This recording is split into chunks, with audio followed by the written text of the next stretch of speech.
महाराष्ट्र में उठा सियासी घमासान थमने का नाम नहीं ले रहा है। एक तरफ जहां एकनाथ शिंदे की मुंबई वापसी का इंतजार हो रहा है, तो दूसरी तरफ उद्धव ठाकरे और उनकी टीम लगातार कह रही है कि वो मजबूत हैं। हालांकि आदित्य ठाकरे का कहना है कि उनके पास जरूरी नंबर्स नहीं हैं। सियासी संग्राम के बीच लगातार बैठकों का दौर जारी है और दोनों तरफ से बयानबाजी भी हो रही है। शिवसेना के लिए संकट बने एकनाथ शिंदे पर शिवसेना प्रमुख उद्धव ठाकरे ने बड़ा हमला बोला है। उन्होंने कहा कि पहले शिवसेना के लिए मरने की बात करते थे, अब पार्टी छोड़कर भाग निकले। इसके साथ ही उद्धव ने यह भी कहा कि शिवसेना ने एकनाथ शिंदे के बेटे को सांसद बनाया। उद्धव बोले कि एकनाथ शिंदे के लिए सब कुछ किया, अपने विभाग भी दिए, लेकिन शिंदे ने धोखा दिया। वहीं एनसीपी प्रमुख शरद पवार भी एक्टिव हो गए हैं। उन्होंने कहा कि असली खेल फ्लोर टेस्ट में दिखेगा। वहीं इस पूरे सियासी संकट पर महाराष्ट्र सरकार के मंत्री आदित्य ठाकरे का क्या कहना है, आइए सुनते हैं। की आता लढायचं तर आहे, पण जिंकायचंच आहे आणि म्हणून आपण इथे जिंकलो। हे 2-4 दिवस ते सगळं नाट्य चाललेलं आहे, ते काही नवीन नाही। हे 1 वर्षापासून थोडी कुरबुर चालू होती। त्यांच्यावर किती बोलायचं, काय बोलायचं हा एक प्रश्न आहे। कारण किती किंमत द्यायची त्या अशा लोकांना जे स्वतःची किंमत लावून विकत तिथे गेलेले आहेत, विकून गेलेले आहेत, त्यांना आपण किती किंमत द्यायची हा एक मोठा प्रश्न आहेच। वहीं शिवसेना विधायक सचिन अहीर का बड़ा बयान आया है। सचिन अहीर का कहना है कि विधायक रहे न रहे पार्टी रहेगी और हार जीत का फैसला फ्लोर टेस्ट में होगा। पार्टी के सभी विभाग प्रमुख जो हमारी पार्टी की जड़ रहे, उनकी सबकी मीटिंग लगाई गई थी। आज शाम में नगर सेवकों की मीटिंग लगाई। सबने पूरे एक साथ मिलकर निर्णय लिया कि आदरणीय उद्धव जी के नेतृत्व में हम पूरी ताकत के साथ हम लोग उतरे। विधायक रहे न रहे, लेकिन पार्टी के हम सब रहेंगे, क्योंकि यही लोग हैं जिन्होंने विधायक बनाया है, यही लोग हैं जो लोकसभा में खासदार बनाते हैं, और ये उनको पता है। यही सोच विचार करके आदरणीय उद्धव जी ने जब कहा कि आप मेरे साथ हो के नहीं हो, तो उन्होंने कहा यस, पूरे शक्ति के साथ, पूरी ताकत के साथ हम आपके साथ हैं और वही उत्साह से हम काम करेंगे, ऐसी अपेक्षा। और सर सिर्फ 13 जो है विधायक अब बचे हुए हैं यहाँ पे, तो सर आगे फ्लोर टेस्ट आंकड़ों में हम नहीं जा रहे, आंकड़ों में हम नहीं जा रहे। जितने बचे उनको लेंगे, जितने नहीं रहे और आना है तो आएंगे।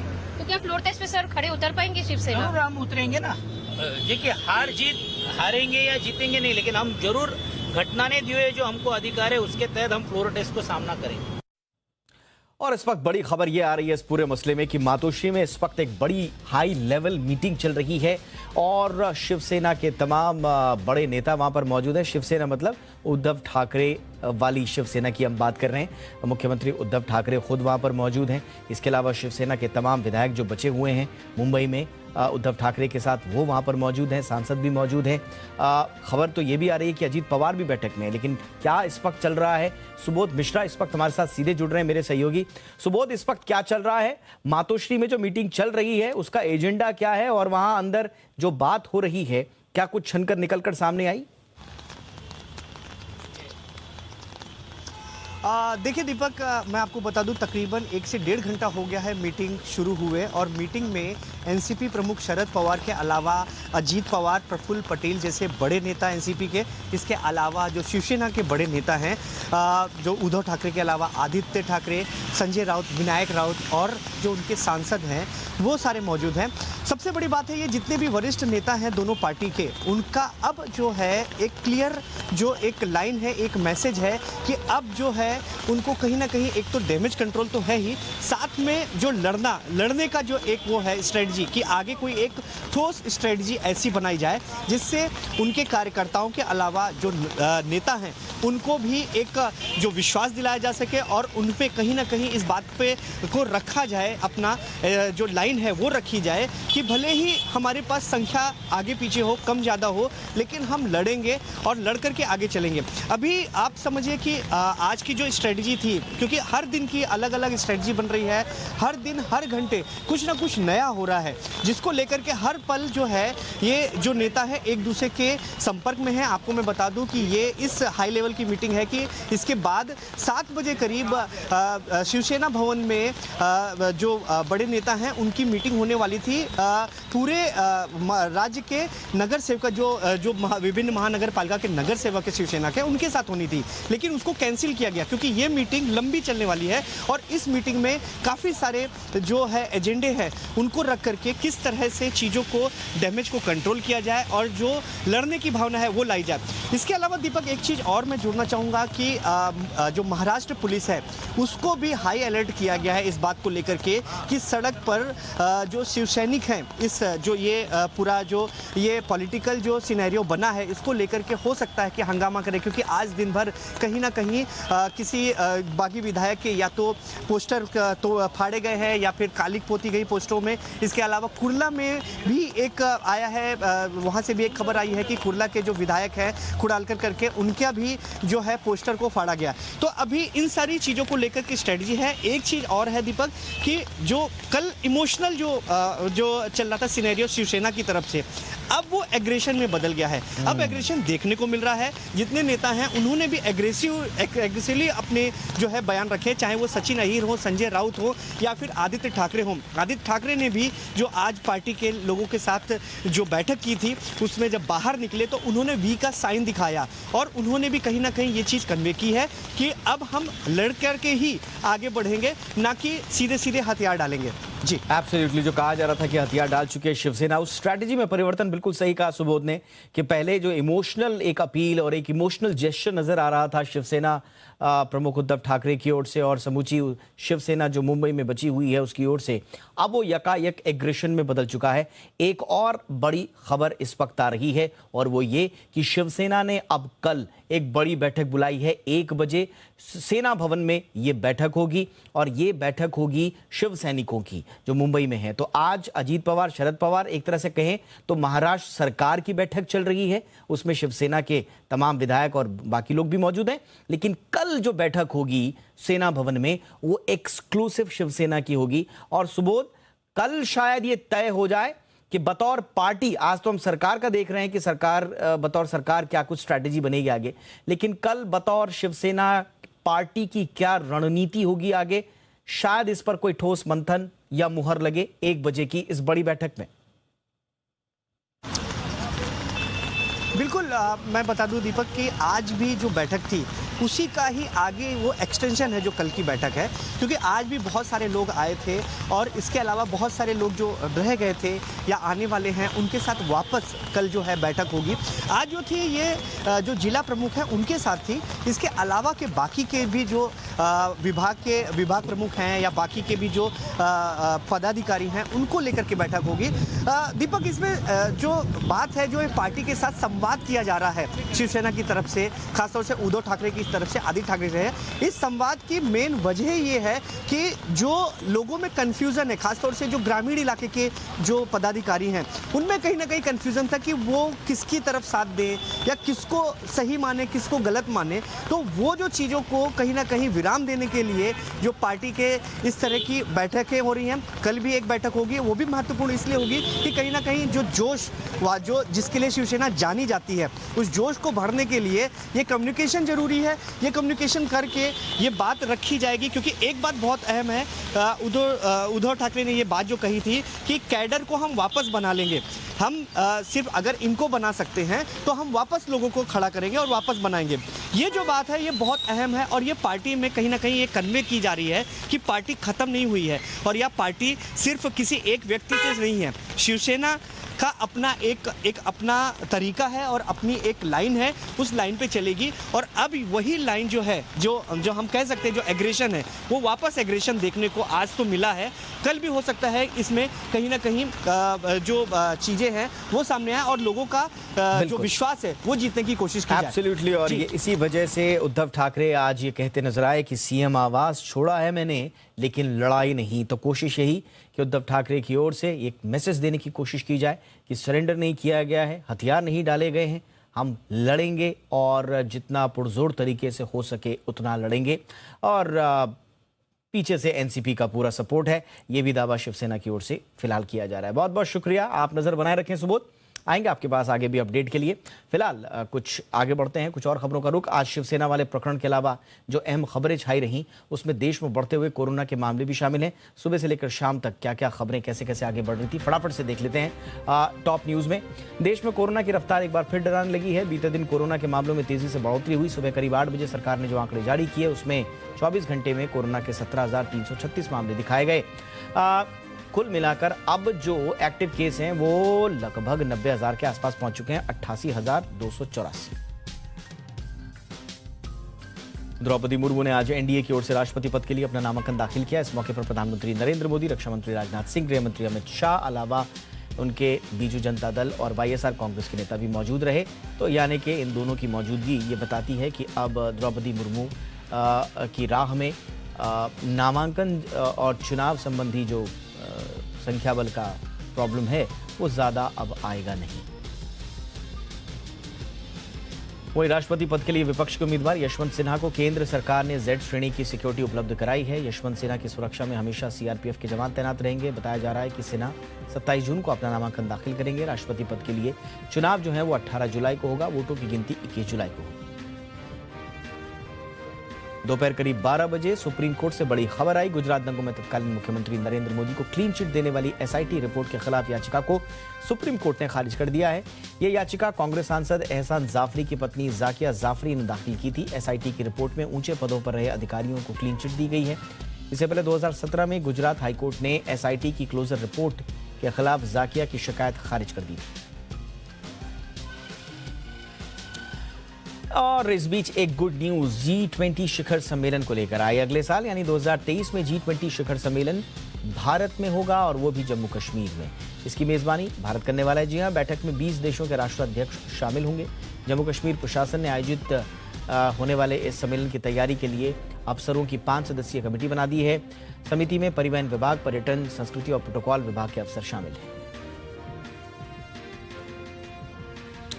कर्नाटक हाईकोर्ट ने SC/ST पर महत्वपूर्ण फैसला सुनाया है। कोर्ट ने कहा है कि जब तक पब्लिक प्लेस में दुर्व्यवहार नहीं हुआ तब तक SC/ST एक्ट लागू नहीं होगा।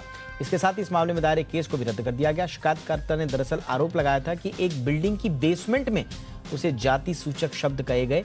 वहां उसके दोस्त भी मौजूद थे। इस पर कोर्ट ने कहा कि बेसमेंट पब्लिक प्लेस नहीं होता। एयरफोर्स में आज से अग्निवीरों के लिए आवेदन शुरू हो गए हैं। एयरफोर्स में 10वीं पास से लेकर डिप्लोमा होल्डर या वोकेशनल कोर्स के लिए उम्मीदवारी के भी आवेदन किए जा सकते हैं। ऑनलाइन परीक्षा 24 जुलाई से 31 जुलाई तक होगी। इसके बाद 10 अगस्त को फेज 2 के एडमिट कार्ड जारी होंगे। परीक्षा के फेज 2 का आयोजन 21 से 28 अगस्त 2022 तक होगा। 29 अगस्त से 8 नवंबर 2022 तक मेडिकल होगा। रिजल्ट 1 दिसंबर 2022 को आएगा।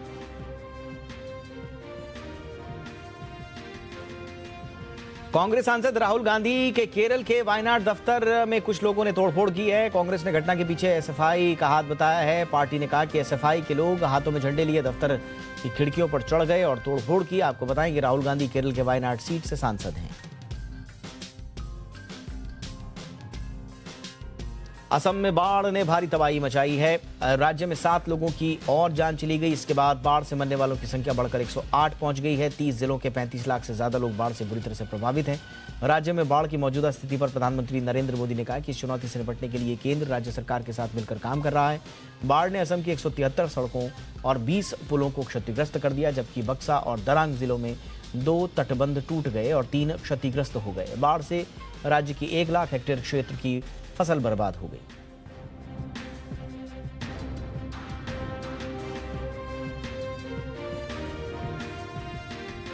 और आइए अब देखते हैं हमारी आज की कवर स्टोरी।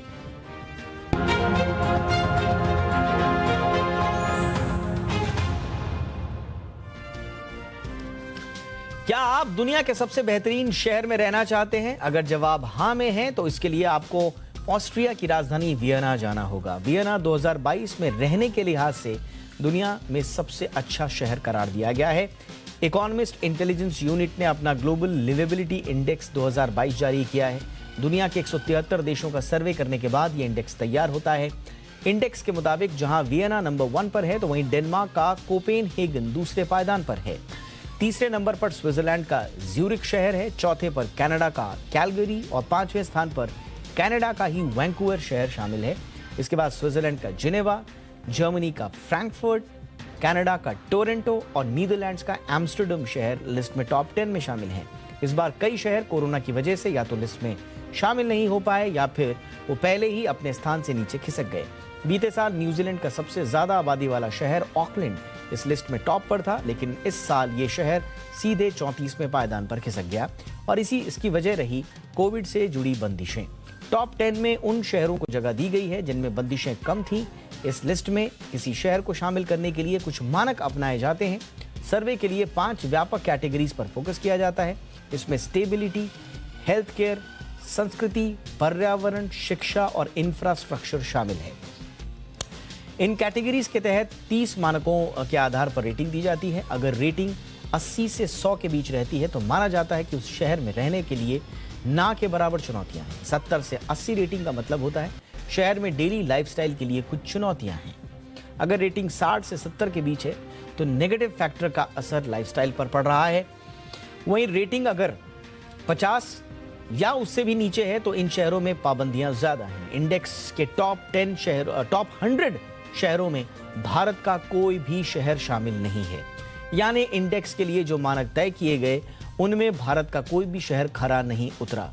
लेकिन क्या ये बात हमारे लिए चिंता करने की है? तो जवाब है नहीं। दरअसल ग्लोबल लिवेबिलिटी इंडेक्स एक बहुत ही सीमित अप्रोच के आधार पर शहरों का चुनाव करता है। इस इंडेक्स का संभवतः मुख्य उद्देश्य ग्लोबल कैपिटल और इसके मैनेजर्स के लिए ऐसे शहर बताने का होता है जहां वो घर जैसा महसूस कर सके, अपने कारोबार को बेहतर तरीके से चला सके। लेकिन इसके बावजूद भी बिजनेस के लिए सबसे ज्यादा फ्रेंडली माना जाने वाला सिंगापुर भी लिस्ट में शामिल नहीं है। यही नहीं, अमेरिका का कोई भी शहर इस लिस्ट में जगह नहीं बना पाया है।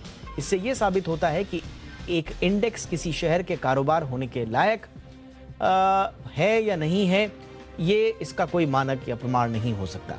दूसरी तरफ इंडेक्स में टॉप 10 में काबिज शहरों की जनसंख्या के मुकाबले भारत के शहरों की जनसंख्या कई गुना ज्यादा है।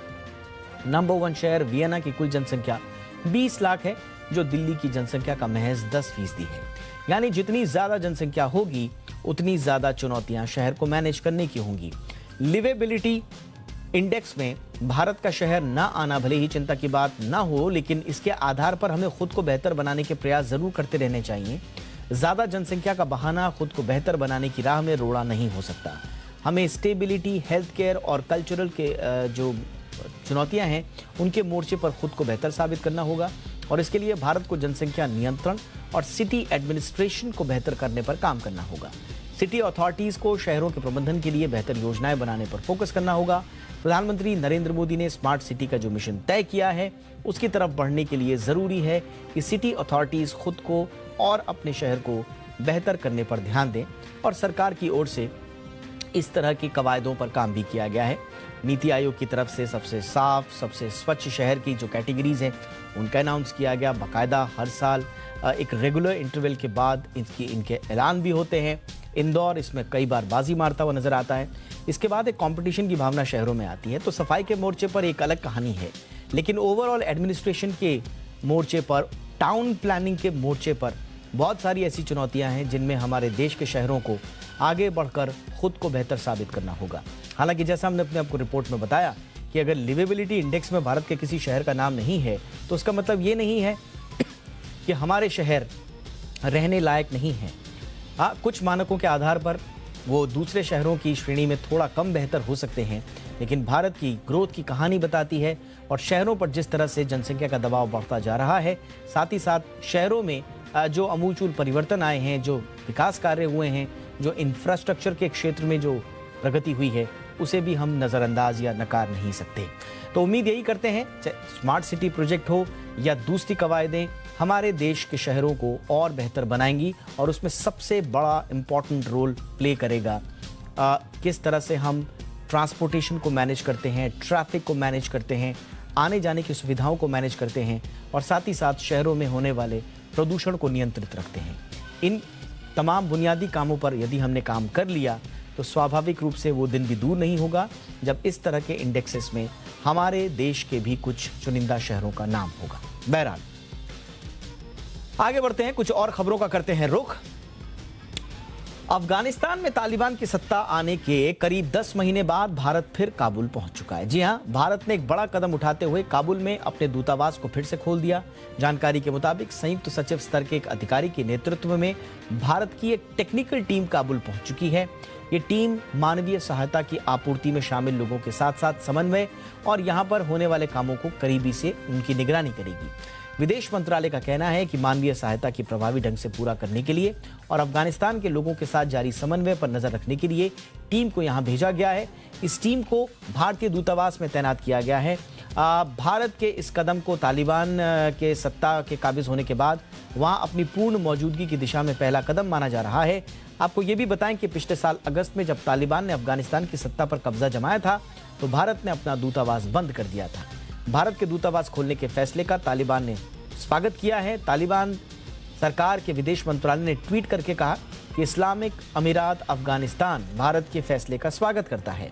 अफगानिस्तान में भारतीय राजनयिकों की वापसी और दूतावास को फिर से खोलना दर्शाता है कि देश में सुरक्षा स्थापित है और सभी राजनीतिक और राजनयिक अधिकारियों का सम्मान किया जाता है। काबुल में दूतावास शुरू करना सिर्फ मानवीय सहायता के लिए और इनसे जुड़े कार्यों को पूरा करने का उद्देश्य से नहीं है, इसके कई सामरिक कारण भी हैं। दरअसल मध्य एशियाई गणराज्यों में भारत की पहुंच अफगानिस्तान के बिना बहुत कम होती है। दूसरी तरफ भारत के खिलाफ आतंकी गतिविधियों को अंजाम देने वाले पाकिस्तान पर नजर रखने का भी अफगानिस्तान एक बेहतर जरिया है, माध्यम है और एक स्ट्रैटेजिक लोकेशन की। काबुल में भारत की मौजूदगी न सिर्फ उसे पाकिस्तान की आतंकी गतिविधियों पर नजर रखने का मौका देगी, बल्कि मध्य एशियाई देशों के साथ कारोबार के रास्ते भी सुचारू रूप से खुलते रहेंगे। इसका एक और महत्वपूर्ण पहलू चीन से भी जुड़ा हुआ है। चीन जिस तरह से तालिबान को आगे बढ़कर सबसे पहले मान्यता देता हुआ नजर आया था, इनफैक्ट सरकार बनने से पहले ही तालिबान के नेताओं को बीजिंग में बुलाकर एक अलग संदेश देने की कोशिश कर रहा था। कोशिश चीन की यही थी कि तालिबान में अब जो होगा, एक पत्ता भी अगर हिलेगा तो चीन की मर्जी के बगैर नहीं हिलेगा। उस सोच को भी चुनौती देना बेहद आवश्यक था। लिहाजा जैसे ही हमें यह आश्वासन मिला, और ये आश्वासन आपको बताएं एक बार नहीं कई बार तालिबान की सत्ता में जो बैठे हुए लोग हैं उनकी तरफ से दिया गया कि भारत यदि अफगानिस्तान में आता है तो राजनयिकों की सुरक्षा हमारे गारंटी होगी। तो इस तरह के आश्वासन जब बार बार भारत को दिए गए, उसके बाद भारत ने भी अपने हितों को देखते हुए ये कदम आगे बढ़ाया है। लेकिन अभी भी बहुत सारे लोग ये समझ रहे होंगे कि तालिबान के अफगानिस्तान में भारत का क्या काम। तो इसको और विस्तार से समझाने के लिए इस वक्त मेरे साथ पूर्व राजनयिक सुरेश गोयल सर जुड़ चुके हैं, जो कि अंतर्राष्ट्रीय मामलों के जाने माने जानकार भी हैं। गोयल सर, गुड इवनिंग, बहुत बहुत स्वागत है सर आपका। सर, ये जो भारत ने कदम उठाया है, ये बिल्कुल सही मौके पर और सारी चीजों को मद्देनजर रखते हुए उठाया है, या अभी भी हमें अपनी पूर्ण मौजूदगी वहां पर स्थापित करने में कुछ सोचना, इफ्स एंड बट्स क्या है सर अभी? और देखिए, ऐसा है कि अफगानिस्तान से जो हमारे संबंध हैं, मैं बात अफगानिस्तान की कर रहा हूं, तालिबान की या अशरफ गनी या पहले कौन था और अब कौन है, मैं उसकी बात नहीं कर रहा हूं। अफगानिस्तान से जो हमारे संबंध है उनकी एक खास जरूरत है। उसमें अफगानिस्तान की जो जियो स्ट्रेटेजिक लोकेशन है उसको देखते हुए, आपने पहले बताया है कि सेंट्रल एशियन कंट्रीज के साथ में जो हमारे रिलेशन है उनको देखते हुए ये एक काफी था कि हमको अफगानिस्तान से हमारे जो रिलेशन हैं अगर स्मूथ रहें, चलते रहे तो जरूरी होगा वो ये। तो उसको देखते हुए जब तालिबान ने अभी अफगानिस्तान की सरकार पर कब्जा किया था, हमने तब भी ये कहा था कि हमने ये नहीं कहा था कि हम तालिबान से अपने संबंध नहीं बनाएंगे। हमने तब भी ये कहा था कि तालिबान से हमारे संबंध तभी बन पाएंगे कि उसकी दो शर्तें हैं कि एक तो उसकी सरकार जो है हमारे जो रीजन की सिक्योरिटी है उसको तो उसके ऊपर कोई असर नहीं डालेगी, उस सिक्योरिटी में आतंकवाद का मुद्दा भी शामिल है, और दूसरी चीज ये कि उसकी सरकार एक इंक्लूसिव सरकार होगी जिसमें कि महिलाओं का, बच्चों का एजुकेशनल राइट्स, सोशल सिचुएशन वगैरह, उनके जो मानव अधिकार है उनको शामिल किया जाएगा जी। अब अभी जो हो रहा है अफगानिस्तान में, उसमें उनको एक तरह से ह्यूमैनिटेरियन सपोर्ट की बहुत ज्यादा जरूरत है। अभी भूचाल आया है, खाने पीने का सामान नहीं है, दवाइयां नहीं है, और हमारे जो पहले संबंध थे उसमें भी पीपल टू पीपल रिलेशन का काफी बड़ा एक कंपोनेंट था। बिल्कुल। हमारे मिशंस थी अफगानिस्तान में, कैपेसिटी बिल्डिंग की थी, इंफ्रास्ट्रक्चर की थी, इकोनॉमिक आर्थिक संबंध थे, सोशल चीजें थी, एजुकेशन था। तो अभी भी जो हम कर रहे हैं, आपने देखा होगा कि जो विदेश मंत्रालय के प्रवक्ता ने कहा है, अभी भी हमारा फोकस पीपल के ऊपर है, लोगों के ऊपर, कि हम जो जा रहे हैं अफगानिस्तान के लोगों की मदद के लिए। अब इसके बाद में अगर तालिबान का जो एक रवैया है, और मैं ये बड़ा सोच समझ के कह रहा हूँ, अगर तालिबान का रवैया अभी भी महिलाओं के लिए, बच्चों के लिए जो एक तरह से डिस्क्रिमिनेटरी रहता है, तो शायद हमारी जो विदेश मंत्रालय है दोबारा सोचेगा कि संबंध उससे किस तरह बनाया जाए। लेकिन अभी जो आ रहे हैं, जो लोग हमारे टेक्निकल टीम वहां पर है, वो लोगों की सहायता के लिए है, और जब तक कि लोगों की सहायता की जरूरत रहेगी, मेरे ख्याल है मौजूद रहेगी वहां पर। बिल्कुल, आपने सही कहा। लेकिन हमने देखा आज तालिबान की ओर से, तालिबान सरकार की ओर से जो ट्वीट आया है ऑफिशियल, उसमें कहा गया है कि देखिए साहब, भारत की मौजूदगी ये बताती है कि यहाँ पर सब कुछ ठीक ठाक है, सुरक्षा की भावना है। तो इसे तालिबान की ओर से अंतर्राष्ट्रीय जगत में ये भी कहा जा सकता है कि देखिए, भारत की ओर से हमारी सरकार को एक तरह से मान्यता दे दी गई है। एक, उस मोर्चे पर हम कैसे टैकल करेंगे। दूसरा, जो हमारे हित पाकिस्तान से जुड़े हुए हैं, वो तो बहुत इंपॉर्टेंट है, स्ट्रेटेजिक पोजीशन जिसकी हम बात कर ही रहे हैं। साथ ही साथ जो चीन की कोशिश रही है कि तालिबान, तो जैसा मैं कह रहा था कि तालिबान में तो अब पत्ता भी चीन की मर्जी से नहीं हिलेगा, ये पूरी दुनिया को बताने की कोशिश थी। तो भारत की ये जो मौजूदगी है, क्या चीन की उस सोच को चुनौती देगी? दो सवाल यहाँ पर है। मैं पाकिस्तान की बात नहीं करूंगा, क्योंकि पाकिस्तान को अफगानिस्तान में पहले ही काफी चुनौतियां हैं। और जो हो रहा है, टीटीपी है वहां पर, और ISK है, वो दोनों ही पाकिस्तान को चुनौती देते रहेंगे।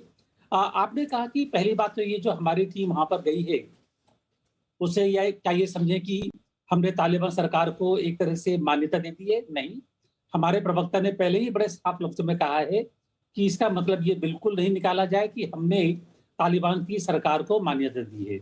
जहां तक चीन का सवाल है, मुझको ये लगता है कि हमको अपने अफगानिस्तान से संबंध चीन के एक संदर्भ से निकाल करके देखने चाहिए।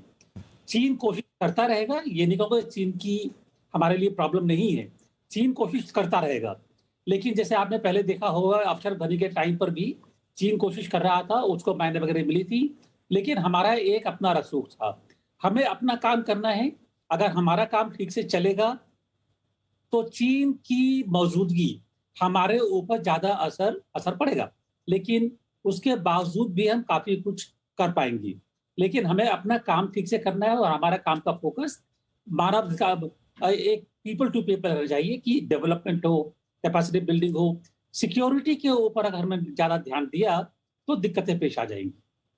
एब्सोल्युटली। और मुझे लगता है कि आपने जो इम्पोर्टेंट बात अपने फर्स्ट स्टेटमेंट के आखिरी चंद लाइनों में कही थी, वो ये कि अगर तालिबान ने अपना रवैया वहाँ के बाशिंदों, खास तौर से महिलाओं के प्रति नहीं बदला, तो भारत के पास पूरे अधिकार तो हैं ही, ऑप्शंस भी हैं कि अपने इस कदम पर वो दोबारा विचार करे। क्योंकि ये जो कदम भारत ने अफगानिस्तान में जाने का उठाया है, एक तरह से काबुल, वहाँ की सरकार को स्वीकारोक्ति तो नहीं दी है, लेकिन हाँ, काबुल के बाशिंदों को, वहाँ के आम जीवन को एक तरह से कबूल किया है। तो आज का हमारा जो टॉपिक था, काबुल कबूल है, तो काबुल कुछ विशेष संदर्भों में कबूल है, वो वहाँ के बाशिंदों के संदर्भों में कबूल है, वहाँ की जो हमारी परंपरागत दोनों देशों के बीच में संबंध हैं, उन संदर्भों में कबूल है। किसी सत्ता या शासन के संदर्भ में अभी ऑफिशियल कबूल नहीं है, ये बात बिल्कुल साफ है। बहुत बहुत शुक्रिया सर, हमेशा की तरह बहुत आसान भाषा में आपने इस महत्वपूर्ण मसले पर अपना विश्लेषण रखा। बहुत बहुत शुक्रिया सर। आगे बढ़ते हैं, कुछ और खबरों का करते हैं रुख। अभी खरीदिए और बाद में चुकाइए, यानी कि बाय नाउ पे लेटर, ये स्कीम कुछ दिनों पहले आई थी, बड़ी धूम भी मचाई थी, और इस स्कीम को लेकर बड़ी चर्चाएं भी हुई। लेकिन इस स्कीम पर आरबीआई ने फिलहाल रोक लगा दी है, क्योंकि याद होगा आपको, हमने भी इसके जो तमाम नुकसान हैं, खतरे हैं, वो अपने दर्शकों को बताए थे। इसके साथ ही भारतीय रिजर्व बैंक ने फिनटेक कंपनियों के पीपीआई यानी कि प्रीपेड इंस्ट्रूमेंट पर भी रोक लगा दी है। ये पूरा मामला क्या है और कैसे इसका आप पर असर पड़ेगा, पूरी बात समझते हैं मेरे सहयोगी अनुराग शाह से। सर्कुलर जारी किया गया था रिजर्व बैंक की तरफ से और उसमें कहा गया था कि नॉन बैंकिंग कंपनियां हैं उनके द्वारा क्रेडिट कार्ड या फिर क्रेडिट कार्ड से क्रेडिट कार्ड की समान वाली जो सर्विस है वो आरबीआई की मंजूरी के बिना नहीं दी जा सकती। तो इसके बाद फिनटेक कंपनियों के द्वारा, ज़्यादातर फिनटेक कंपनियों के द्वारा जो अपने प्रीपेड क्रेडिट दिया जाता है और बाय नाउ पे लेटर की सर्विस दी जाती है, उस पर रोक लगा दी है। और प्रीपेड इंस्ट्रूमेंट है उस पर तो पूरी तरह से रोक लगा दी है, क्योंकि इसको क्रेडिट कार्ड की तर्ज पे ही माना जा रहा है कंपनियों के द्वारा। और कंपनियों का कहना है कि आरबीआई का सर्कुलर है तो इसके बाद वो कोई रिस्क नहीं लेना चाहते। हालांकि कुछ कंपनियां हैं जो अभी भी ये सर्विस बीएनपीएल दे रही है, लेकिन ज्यादातर जो कंपनियां हैं उनके द्वारा बीएनपीएल को रोक दिया गया है। और जो डिजिटल फिनटेक कंपनियां हैं उनके द्वारा सफाई भी मांगी गई है, क्योंकि आरबीआई का मानना है कि आरबीआई ने अपने सर्कुलर में कहा कि जो नॉन बैंकिंग कंपनियां हैं जो उनको अगर क्रेडिट कार्ड या उस क्रेडिट कार्ड की समान वाली सर्विस देनी है तो आरबीआई की मंजूरी के बाद ही दी जा सकती है। और पिछले कुछ वक्त से जो है आरबीआई बीएनपीएल से जुड़ी हुई कुछ शिकायतें हैं वो आरबीआई के पास आई थी, तो उसको लेके ये आरबीआई के द्वारा कदम लिया गया। कुछ बैंकों ने इसकी मंजूरी ले ली है, लेकिन बैंकों के द्वारा जो को ब्रांडेड कार्ड दिए जाते हैं फिनटेक कंपनियों के द्वारा, वहां पर भी सर्विसेज को रोक दिया गया है। तो हमें आगे देखना होगा कि किस तरह से और इसकी क्लैरिटी आती है। लेकिन जो फिनटेक कंपनियां हैं वो बड़े पैमाने पर ऑनबोर्डिंग करती है, हर दिन के 20 से 30 हजार कस्टमर्स को ऑनबोर्डिंग करती है। तो वहां पर उनको जो प्रीपेड क्रेडिट के जरिए कारोबार करती है तो वहां पर एक तरह से पूरी रोक लग गई है। चलिए आगे बढ़ते हैं और अब बात करते हैं। आरबीआई ने कार्ड टोकनाइजेशन की समय सीमा बढ़ाकर 30 सितंबर तक कर दी है। कार्ड से पेमेंट को ज्यादा सुरक्षित बनाने की यह व्यवस्था 1 जुलाई से लागू होनी थी, मगर अब ई कॉमर्स कंपनियों को इसके लिए 3 महीने का और वक्त मिल गया है। पूरी खबर समझाने के लिए इस वक्त हमारे साथ अनुराग बने हुए हैं। अनुराग, कार्ड टोकनाइजेशन के लिए 3 महीने का अतिरिक्त वक्त मिल गया है, ये पूरी खबर क्या है और क्यों समय सीमा बढ़ाई गई है? देखिए, कार्ड टोकनाइजेशन एक काफ़ी बड़ा स्टेप जो है आरबीआई के द्वारा लिया गया है, जहां पर जो आपकी डेबिट कार्ड, क्रेडिट कार्ड की डिटेल्स हैं वो आपके मर्चेंट के पास सेव नहीं हो, क्योंकि हमने देखा है कि कई सारे फ्रॉड्स हो जाते थे आपके कार्ड डिटेल्स का मिसयूज होने की वजह से। तो पहले ये जनवरी से लागू होना था, लेकिन कंपनियां तैयार नहीं थी। अब ये 30 जून की डेडलाइन थी जहां पर सभी को कार्ड टोकनाइजेशन के नियम को लागू करना था, लेकिन फिर भी छोटी कंपनियां थी, कुछ छोटे मर्चेंट्स थे जिनकी प्रिपरेशन पूरी नहीं हुई। तो रिजर्व बैंक ने डिस्ट्रप्शन नहीं आए, क्योंकि काफी बड़ा फैसला है, तो इसमें 3 महीने की मियाद और दे दी है। लेकिन अभी तक करीब करीब 20 करोड़ जो है टोकन जनरेट हो चुके हैं, तो ये काफी बड़ा आंकड़ा है। मतलब 20 करोड़ टोकन का, इसके अलावा जो विदेशी मर्चेंट्स है वहां पर भी 3.5 से 4 हजार विदेशी मर्चेंट्स ने भी टोकन जनरेट किए हैं, तो ये भी काफी बड़ा आंकड़ा है। तो कार्ड टोकनाइजेशन के लिए अंदर केवल 2 तरह के विकल्प है। एक तो जो आप मर्चेंट की वेबसाइट है, यानी उदाहरण के लिए अमेज़न से अगर आप शॉपिंग करते हैं अपने कार्ड के जरिए, तो अमेज़न एक मास लेवल पे अपने ग्राहकों को कार्ड टोकनाइजेशन के लिए रिक्वेस्ट भेजेगा, आपको केवल उसको एक्सेप्ट करना है और उसके बाद एक टोकन जनरेट हो जाएगा। तो भविष्य में सभी ट्रांजैक्शन के लिए वो टोकन का ही इस्तेमाल होगा। अगर कोई छोटा मर्चेंट है जो कार्ड टोकनाइजेशन की फैसिलिटी को नहीं शुरू कर पाता है, तो वहां पर अगर आप शॉपिंग करते हैं या पेमेंट करते हैं तो आपको पूरा 16 अंकों का जो आपका कार्ड की डिटेल्स है वो डालनी होगी। तो 3 महीने के लिए इसको और बढ़ा दिया गया है और उम्मीद की जा रही है कि 3 महीने तक इस व्यवस्था को लागू करने के लिए जो अभी तक कुछ कंपनियां या मर्चेंट तैयार नहीं है वो पूरी तरह से तैयार हो जाएंगे। चलिए, शुक्रिया अनुराग इस तमाम जानकारी के लिए। और अब रुकते हैं एक छोटे से ब्रेक के लिए, लेकिन ब्रेक के बाद आपको दिखाएंगे एक अनोखी बारात जहां दूल्हा बुलडोजर की सवारी कराया शादी में।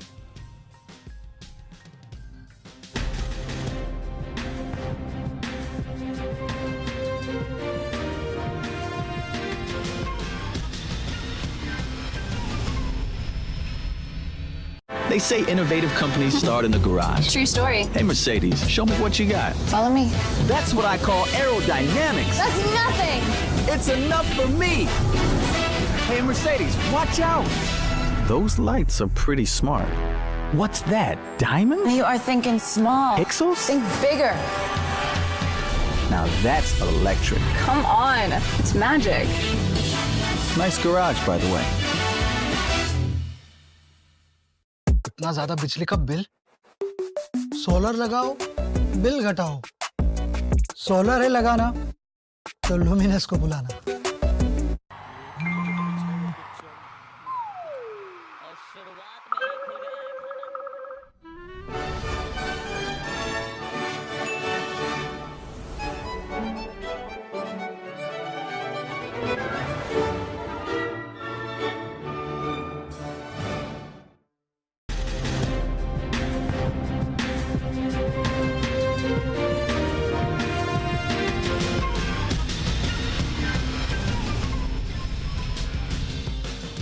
ब्रेक के बाद आपका स्वागत है। देश में हर साल 2 लाख लोगों की किडनी खराब हो जाती है, मगर सिर्फ 10,000 को ही ऑर्गन डोनेशन के जरिए किडनी मिल पाती है। 50,000 लोगों को लीवर की जरूरत होती है, मगर सिर्फ 1,000 का ही ट्रांसप्लांट हो पाता है। इसकी वजह है अंगदान को लेकर कठिन सरकारी प्रक्रिया, लोगों में जागरूकता की कमी और कुछ अंधविश्वास से जुड़े हुए मसले। मगर अब महाराष्ट्र में ऑर्गन डोनेशन यानी कि अंगदान की प्रक्रिया आसान कर दी गई है। ऑर्गन डोनेट करने के लिए अब 3 सरकारी अस्पतालों में खास सुविधा दी गई है। देखिए रिपोर्ट।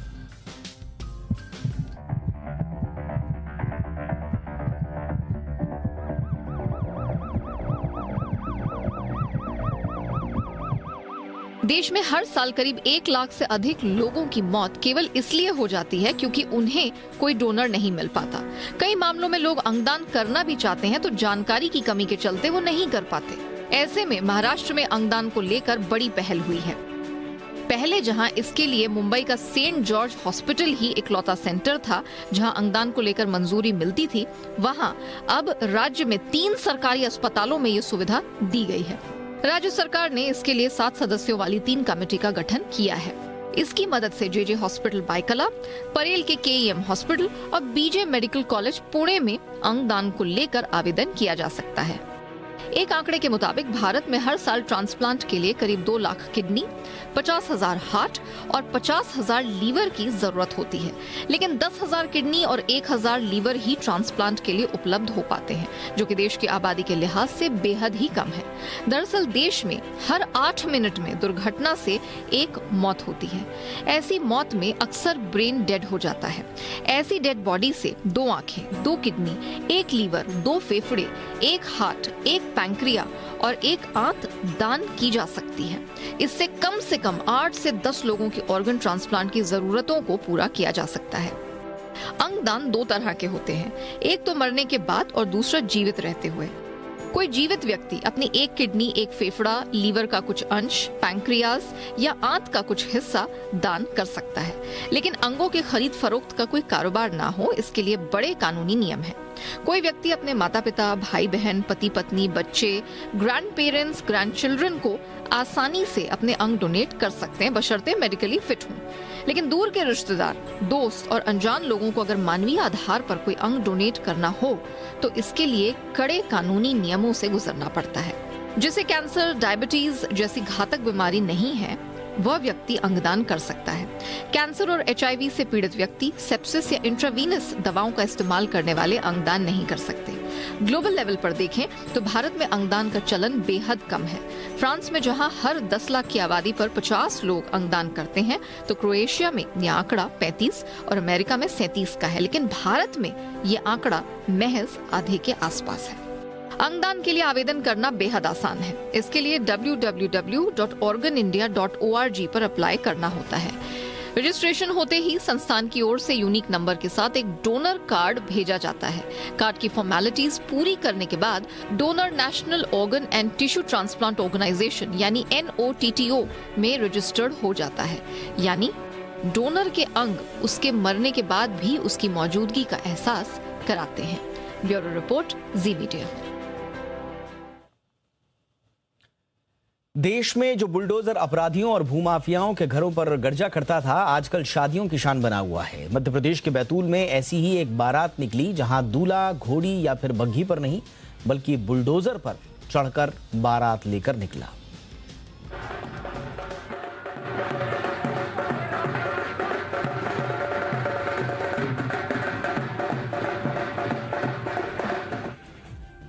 बारात है, दूल्हा है, बाराती भी है। वो और जमाना था जब बारात में दूल्हा घोड़ी या बग्घी पर अपनी बारात निकालता था। अब जमाना बदल गया है और बारात में दूल्हा बुलडोजर पर सवार होकर जाता है। बदलते जमाने की ये तस्वीर मध्य प्रदेश के बैतूल की है, जहां दूल्हा बुलडोजर पर बैठकर दुल्हन को लाने निकला।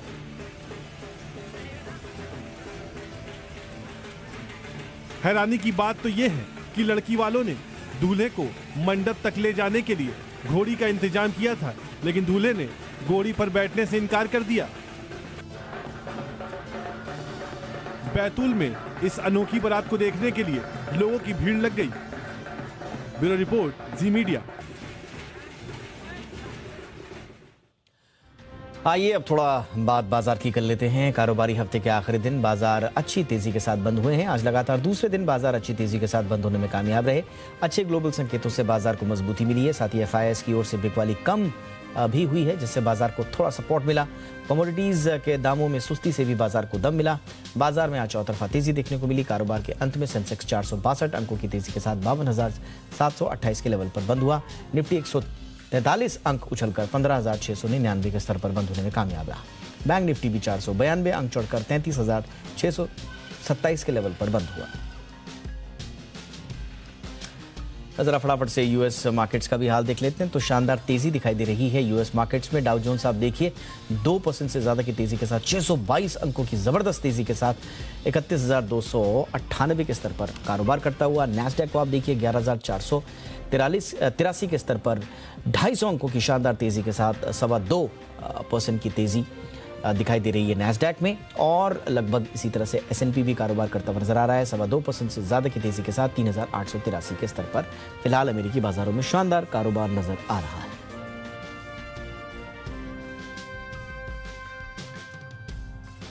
चलिए कुछ अंतर्राष्ट्रीय खबरों का करते हैं रुख। रूस यूक्रेन 121वें दिन तक पहुंच चुका है। दोनों देशों के बीच बमों की बरसात भी जारी है। उधर यूरोपीय संघ की सदस्यता का इंतजार कर रहे यूक्रेन को अब एक अच्छी खबर मिली है। यूरोपीय संघ ने यूक्रेन को उम्मीदवार का दर्जा देने की ओर पहला कदम बढ़ा दिया है। वहीं रूस ने दावा किया है कि गुरुवार को मिकोलेव में उसने बड़ा हमला किया।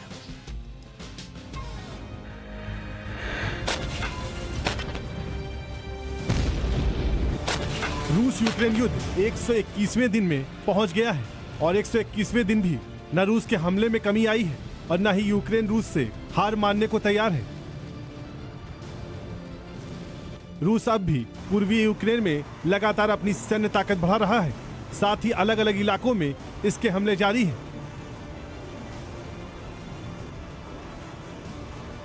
हाल ही में रूस ने यूक्रेन के सेवेरोडोनेत्स्क में गैस स्टेशन पर हमला किया।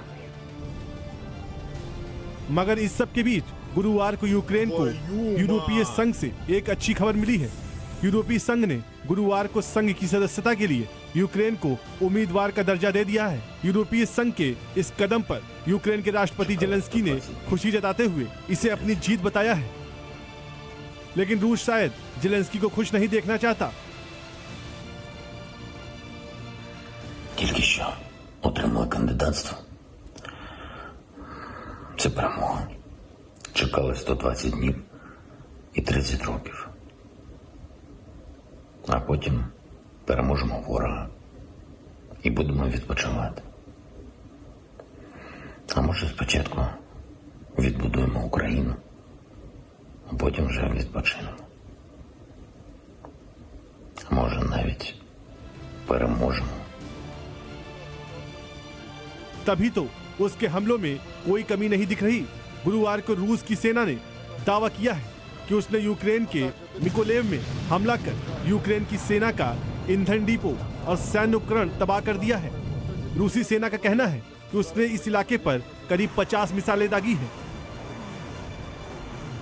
अब यूक्रेन इस बात को लेकर खुश है कि उसे यूरोपीय संघ में उम्मीदवार का दर्जा मिल गया है, क्योंकि रूस की ओर से लगातार हो रहे हमले उसे हर दिन तबाह कर रहे हैं और यूक्रेन इस तबाही से जल्द बचना चाहता है। ब्यूरो रिपोर्ट, जी मीडिया। अर्जेंटीना में एक महिला पर्वतारोही एवलांच के बीच में फंस गई। 7 घंटे के रेस्क्यू ऑपरेशन के बाद बड़ी मुश्किल से उसे बचा लिया गया है। जिन हालातों में रेस्क्यू ऑपरेशन चला, उसकी तस्वीरें बेहद हैरान कर देने वाली है। देखिए इस रिपोर्ट।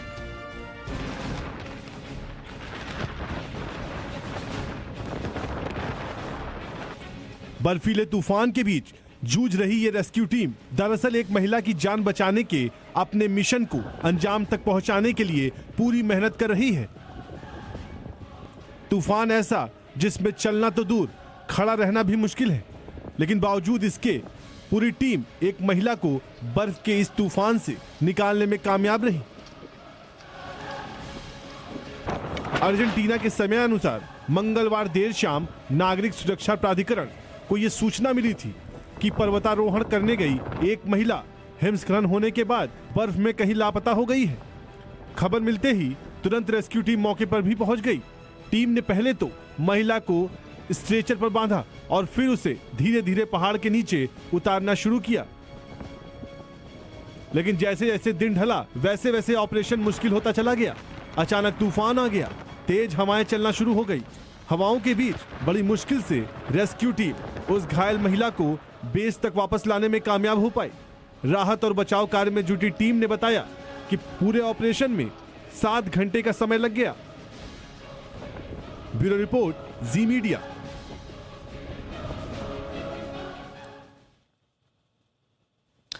अमेरिका के विस्कॉन्सिन में फायर ब्रिगेड की रेस्क्यू टीम ने एक घर में आग के बीच से छोटे से बच्चे को सुरक्षित बचा लिया।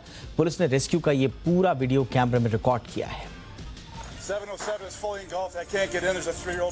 आग की ओर तेजी से भाग रहे पुलिस के जवान एक बच्चे को बचाने के लिए दौड़ लगा रहे हैं। वो बच्चा जो इस घर में फंस गया है, घर में आग लगी है और पुलिस को ये जानकारी मिली है कि घर में एक छोटा सा बच्चा फंसा हुआ है जो अभी चलना भी नहीं जानता है। खिड़की के पास पहुंचते ही पुलिस ने पहले खिड़की के शीशे को तोड़ा और फिर जोर से आवाज लगाने लगी। अचानक धुएं के बीच पुलिस को एक छोटा सा बच्चा दिखाई दिया। ये बच्चा वही एमजे था जिसे पुलिस बार बार पुकार रही थी। मगर जब एमजे खिड़की तक नहीं पहुंच पाया तो फिर फायर ब्रिगेड की रेस्क्यू टीम को बुलाया गया। रेस्क्यू टीम का एक सदस्य वहां पहुंचा। उसने खिड़की तोड़ी और घर के अंदर गया।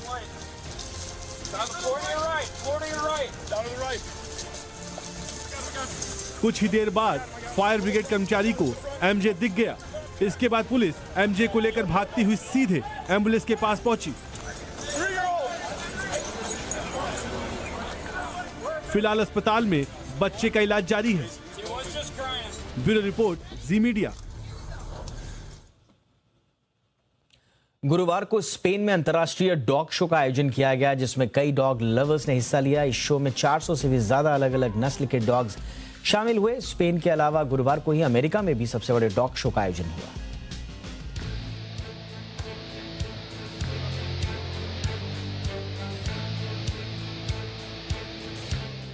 छोटे टेकल से लेकर बड़े मॉस्फिट तक अलग अलग किस्म के डॉग्स का ये मेला स्पेन में लगा है। दरअसल ये तस्वीरें स्पेन में चल रहे अंतर्राष्ट्रीय डॉग शो की है। इस आयोजन में अलग अलग नस्ल के 400 से भी ज्यादा डॉग्स शामिल हुए। डॉग शो में कौन अव्वल रहने वाला है, इसका फैसला रविवार को होगा, जब 70 रिंग्स में इन डॉग्स को अंतर्राष्ट्रीय रेफरीज जज करेंगे और उन्हीं के दिए गए अंकों को जोड़कर इस प्रतियोगिता के विजेता को चुना जाएगा।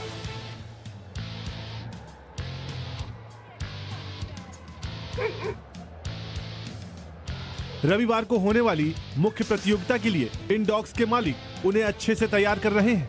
देखिए कैसे अलग अलग तरीकों से इन डॉग्स की हेयर कटिंग की जा रही है।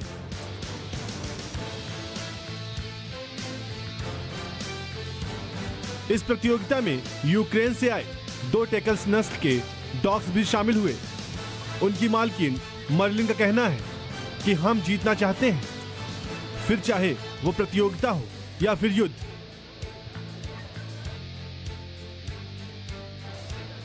गुरुवार को इस प्रतियोगिता में पिछले बार के विजेता फिलिप मेयर भी पहुंच गए और प्रतियोगिता का रजिस्ट्रेशन कराते हुए उन्होंने कहा, हम वही करने आए हैं जो पिछली बार किया था। हम ही जीतेंगे। स्पेन में ये तीसरा मौका है जब अंतर्राष्ट्रीय डॉग शो का आयोजन किया जा रहा है। हालांकि ये आयोजन 2020 में ही होना था, लेकिन कोरोना की वजह से इसे 2 साल तक के लिए टाल दिया गया था। पर सिर्फ स्पेन ही नहीं बल्कि अमेरिका में गुरुवार को कुछ ऐसा ही नजारा दिखाई दिया। अमेरिका में गुरुवार को सबसे बड़े dogs competition Westminster dog show आयोजित किया गया। इस प्रतियोगिता की विजेता हीथर बूनर रही, जिनके डॉग्स को सबसे ज्यादा पॉइंट्स मिले। ब्यूरो रिपोर्ट, जी मीडिया। जापान के एक शहर में सच्चा जीवन साथी खोजने के लिए पुराने जमाने का तरीका अपनाया जा रहा है। आइए आपको बताते हैं आखिर ये पुराना तरीका कौन सा है।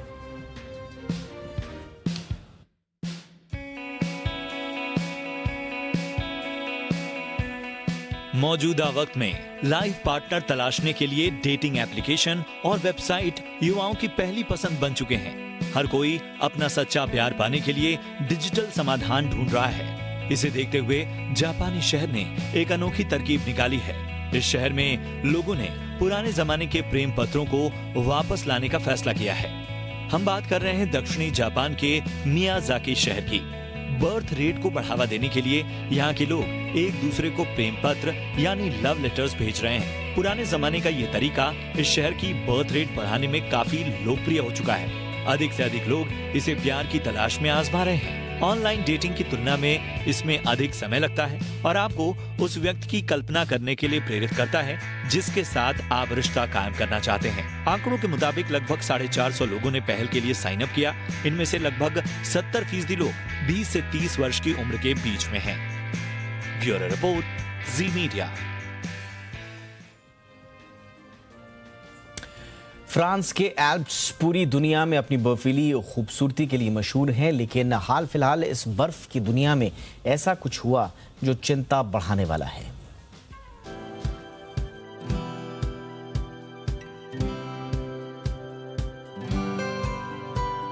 फ्रांस के एल्प्स की जो बर्फ कभी सफेद थी अब खून के रंग में रंगी नजर आ रही है।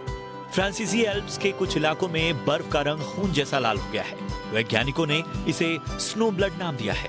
वैज्ञानिक इस प्रक्रिया को स्नो ब्लड कहते हैं और इससे बर्फ का रंग लाल होने लगता है। स्थानीय लोगों का कहना है कि हर गर्मी ये लाल रंग गाढ़ा होता जा रहा है।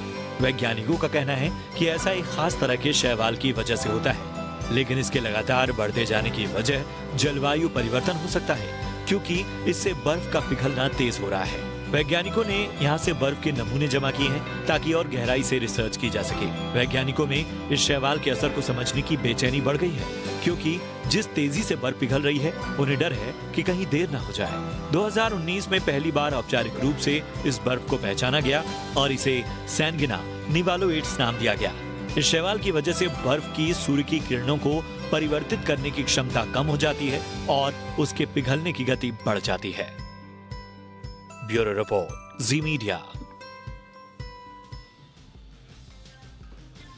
आपने आसमान में बारिश के मौसम में इंद्रधनुष देखा होगा। इंद्रधनुष में दिखने वाले 7 रंगों की सुंदरता तो कुछ ही वक्त के लिए दिखती है, लेकिन क्या आपको पता है कि एक ऐसी नदी है जिसमें इंद्रधनुष की तरह ही 5 रंगों का पानी बहता है।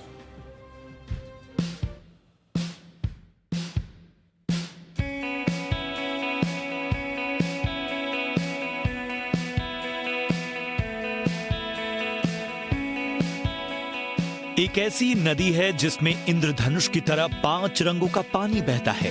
हम बात कर रहे हैं कैनो क्रिस्टल्स नदी की। ये नदी दक्षिणी अमेरिका महाद्वीप के कोलंबिया में है। इस नदी में 5 अलग अलग रंगों का पानी बहता है। इसमें पीला, हरा, लाल, काला और नीला रंग शामिल है। 5 रंगों के पानी के कारण इस नदी को रिवर ऑफ 5 कलर्स भी कहा जाता है। इस नदी को देखने पर ये किसी खूबसूरत पेंटिंग सी दिखती है। आपको बता दें कि नदी के पानी का रंग नहीं बदलता, बल्कि इस नदी में मौजूद खास किस्म के पौधे मैक्रेनिया क्लेविगेरा के कारण रंग बदलने लगता है। इस पौधे की वजह से ही ऐसा लगता है जैसे पूरी नदी प्राकृतिक रूप से रंगीन है। ये पौधा नदी की तलहटी में मौजूद रहता है। जैसे ही इस पौधे पर सूर्य की रोशनी पड़ती है, इसके ऊपर की धारा सुर्ख लाल हो जाती है। वहीं धीमी और तेज रोशनी के आधार पर इस पौधे का रंग नदी के पानी पर झलकता है। बैंगनी से लेकर चटक लाल रंग के बीच आने वाले सभी मिलावटी रंग दिन के अलग अलग समय दिखाई पड़ते हैं। ब्यूरो रिपोर्ट, जी मीडिया। इसी के साथ ये था आज का इंडिया 360। कोई राय, कोई सुझाव हो तो जरूर भेजिएगा। हैशटैग याद रखिए, #ZIndia360। नमस्कार।